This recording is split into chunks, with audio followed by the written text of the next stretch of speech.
বাংলাদেশ নয়, আফগানিস্তান শ্রীলঙ্কাকেই সুপার ফোরে দেখছেন হার্ষা ভোগলে। আসসালামু আলাইকুম, স্বাগতম আজকের স্পোর্টস নিউজ আপডেটে। শুরু হচ্ছে এশিয়া কাপের ১৭তম আসর।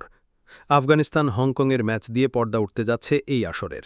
তবে বি গ্রুপ থেকে কোন দুই দল সুপার ফোরে উঠবে সে বিষয়ে ভবিষ্যৎবাণী করেছেন ক্রিকেট বিশ্লেষক ও ধারাভাষ্যকার হার্ষা ভোগলে। এশিয়া কাপে এই গ্রুপের সমীকরণটা অনেকটাই সহজ।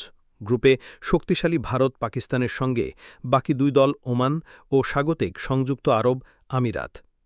যদি কোনো অঘটন না ঘটে তাহলে ভারত পাকিস্তানি যে সুপার ফোরে উঠবে তা আগে থেকেই অনুমেয়। তবে বি গ্রুপের সমীকরণটা খুব একটা সহজ নয়। আফগানিস্তান, বাংলাদেশ ও শ্রীলঙ্কার সঙ্গে এই গ্রুপে আছে হংকং। হার্ষা ভোগলের মতে এশিয়া কাপের বি গ্রুপে ফেভারিট হিসেবে খেলবে আফগানিস্তান ও শ্রীলঙ্কা, এবং এই দুই দলকেই সুপার ফোরে দেখছেন এই ক্রিকেট বিশ্লেষক। কিন্তু বাংলাদেশের জন্য এই গ্রুপ বেশ কঠিনই মনে করেন তিনি। হার্ষা বলেন, বাংলাদেশ এমন এক গ্রুপে পড়েছে যেখানে শ্রীলঙ্কা ও আফগানিস্তান শক্তিশালী দল নিয়ে এসেছে। বিশেষ করে লঙ্কানদের ব্যাটিং লাইনআপের বেশ প্রশংসা করেছেন তিনি। তাছাড়া লঙ্কানদের পেস ও স্পিন বোলিংও বেশ শক্তিশালী বলে মনে করেন তিনি।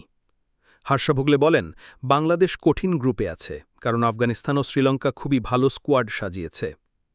শ্রীলঙ্কা যে দলটা নিয়ে এসেছে তাদের batting lineup চারিত Asalanka, Pathum Nissanka, Kushal Perera এবং দুই মেন্ডিসকে কেন্দ্র করে, আর সবসময়ের মতো তাদের ভালো স্পিন আক্রমণও আছে। তারা শুধু স্পিনের উপর নির্ভরশীল নয়, ভালো পেস বোলারও আছে। অন্যদিকে আফগানিস্তানের সবচেয়ে বড় শক্তির জায়গাটা স্পিন আক্রমণ। রাশিদ খান, নূর আহমদ, মুজিবুর রহমান ও গাজানফারকে বিশ্বের সেরা স্পিনারদের কাতারে ফেলেছেন হার্ষা ভোগলে। তার মতে আফগানদের এই চারজনের যে কোনো একজনই বিশ্বমানের স্পিনার। অন্যদিকে অলরাউন্ডার মোহাম্মদ নাবি, গুলবাদিন নাইব ও করিম জান্নাতের প্রশংসা করেছেন হার্ষা ভোগলে।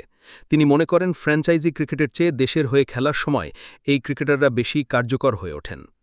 হার্ষা বলেন, আপনি আফগানিস্তানের কথা ভাবলে স্পিনের কথা ভাবেন। তারা তাদের দলকে মানসম্মত স্পিনার দিয়ে সাজিয়েছে।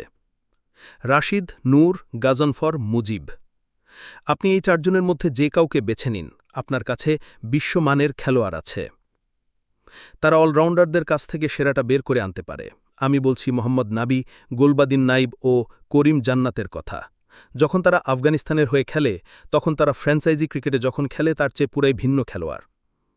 তিনি আরও বলেন, আমি আফগানিস্তান ও শ্রীলঙ্কাকে এই গ্রুপ থেকে সুপার ফোরে যাওয়ার ক্ষেত্রে সমর্থন করছি।